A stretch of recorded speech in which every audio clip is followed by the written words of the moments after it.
Welcome back, everybody. This is Laura Volpin-Testa, Fashion Illustration Tribe. Here's a replay. I'm sketching two models, two faces, in these gorgeous, it's almost like a terry cloth fabric. These jackets, and they have huge, mega-sized polka dots on them. So what I'm going to show you is how I start out using pencil lines to get the angle of the neck and head of each girl and the angle of the arm.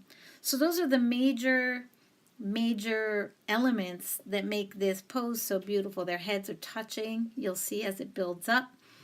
But if I get the major diagonals sketched out, notice that help me get the proportion of the layout on the page, and if they're diagonals, then they also help me get the motion in the drawing. Movement is huge for me.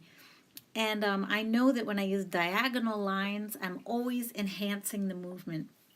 So I use as many diagonals as possible in my drawing. This is Imagink app.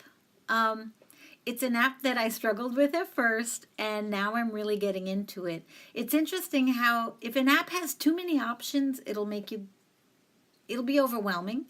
And if an app doesn't have enough options, this is an app that has very few tools. But the beautiful thing about that is that the limits will force you to be extra creative and resourceful. So here, so far, I'm only using pencil. I like to use a dark, soft pencil. And I like to, so I use a large point size. Most drawing apps will all give you the option to choose the size of the tip from very thick to very thin.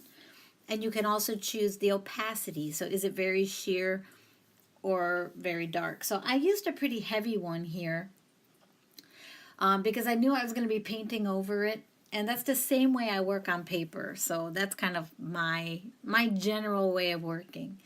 So I completed one face, and then I started the second face. It's funny, though, while I was drawing her, I kept feeling like she looked like a man, and I realized it was because it looks like her neck is wide right now. Doesn't it look like a woman and a man? But as soon as I get in and draw the rest of her neck, which is rather narrow, then it's like, oh yes, that's a woman. So that's a good tip if you sketch men and you sketch women. The width of the neck can often be a signifier that really makes the difference. Men tend to have a wider neck. Of course, there's variations everywhere, but that's just one little tool. And also notice when I talk about dynamics, notice that some lines are very light and thin, and some of them seem quite darker. I like to play up the blacks. Personally, anything that's black in a drawing, I try to find it and make sure that it's darker than everything else. So like eyebrows, these women both have really warm, dark eye color. So, and there was like a shadow where their two heads came together. So I really want to make sure I get all those blacks drawn in, because they make, for me, this is my approach, they make the depth and the pop on the page. They make the contrast. If everything's soft, I feel like something's missing. I like something to be deep and dark. So usually I'll start sketching super lightly. Then I'll go in and add my darks. There's a lot of information here because I have two heads. As always, a challenge. When you feel overwhelmed like that, remember that you can only go one step at a time. Because I'm a fashion designer and fashion illustrator who's trained in design, you can see that I have like the shoulder seam and the armhole seam and even an overarm seam in this drawing. That's because I saw it I always see those details in the drawings. And you'll notice as this sketch progresses, I'll add more and more texture to it. Here I just mapped out these big polka dots, and because of the seams, remember that any pattern, especially a large pattern like these polka dots or large florals, that pattern's going to get broken every time you have a seam or a fold or an edge. Your pattern's going to get interrupted.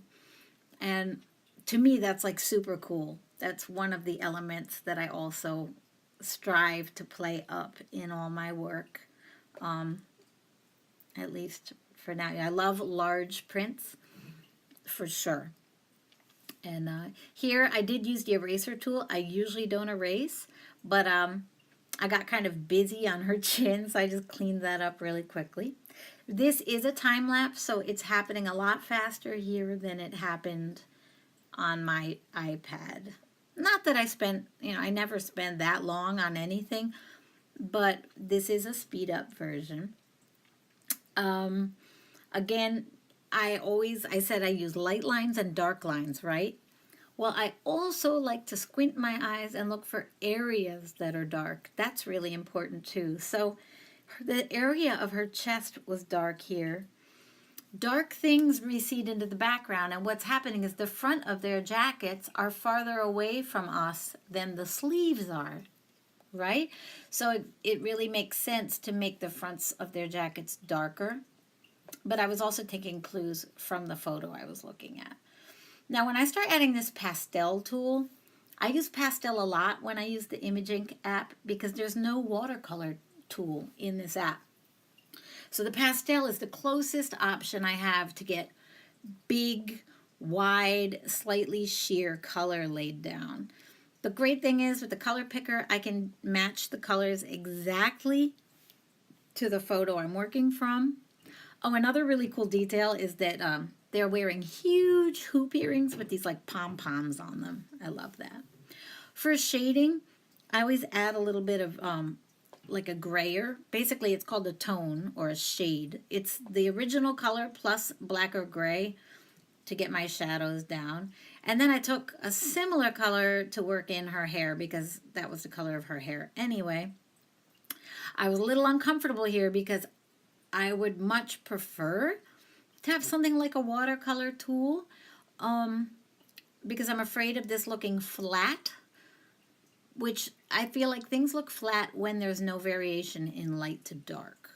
But I know, so I've laid down the basic hair color and some of the texture as well, but I know I can come back in and add more definition with deeper shadows or outlines, and you'll see how I keep doing that. So I keep adding shadows. Now I'm bringing in darker lines to clean up details. And the whole time I'm doing this, I'm thinking to myself, I might have liked this better without color. But just keep going because I can always go back and snap stills out of these images. Another thing I could have done, well actually I did, is use different layers. So the pencil drawing is on one layer and the color is on a separate layer, and that gives me the freedom to make one layer invisible anytime I want when I'm inside the app and export the image in different versions like colored or uncolored. So that is super cool. So now I took some liberty. I showed, you see those really fuzzy textures in the outside of her jacket? I wanted to play that up because that was definitely visible in the drawing. But then the polka dots were made from a heavier texture, like a loopy. It was a photo. I never got to touch the garment, but it looked like a raised textured polka dot. So I took the liberty of playing that up a lot with the black pencil. Actually, this is a pen tool now. And just took, I made it personal, let's say, because in the original photo, those dots are the same color as the jacket itself. And another interesting thing I had in the original photo is that there were shadows on the jacket and there were also these like white highlights, probably from the lighting they used. I didn't do any white highlights in this drawing process. I only did some shadows. It was just a choice I made. I have this thing, I know that if I work too long and get too specific, I usually tend to overdo it. Like here's another point at which I thought I might want to stop. I like the way it looks with the faces being just drawn and everything else being painted.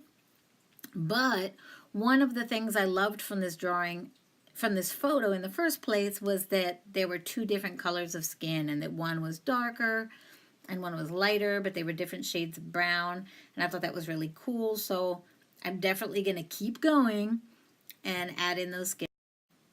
Thank you so much for joining me again. Here's the pencil version of the illustration, and then I'll take you over to the colored version. If you like learning fashion illustration, analog or digital, please subscribe. I'll have lots more videos for you. Thanks for coming.